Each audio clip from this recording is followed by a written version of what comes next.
সকালবেলায় চলে এসছে আমার এতগুলো পার্সেল। এরপর মা আর দিদা বেরিয়ে গেল মাসি বাড়িতে যাওয়ার জন্য। আর আমি একটা বিস্কুট খেয়ে বেশ কিছু কাজ ছিল সেগুলোই করছিলাম, কিন্তু সেগুলোর ভিডিও করতেই ভুলে গেছি। কাজ সেরে বসলাম স্কিন কেয়ার করতে, এরপর স্নান করে নিলাম।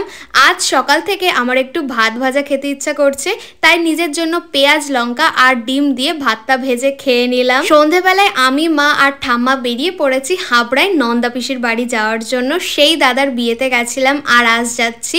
ঠাম্মা এই আমলকিগুলো কিনেছে, আমার তো মশলা আমলকিটা খেয়ে ঝালই লেগে গেছে। হাবড়া স্টেশনে নেমে দেখি একটা জগদ্ধাত্রী পুজোর প্যান্ডেল হয়েছে। এরপর পিসির বাড়িতে এসে জামা কাপড় চেঞ্জ করে নিলাম।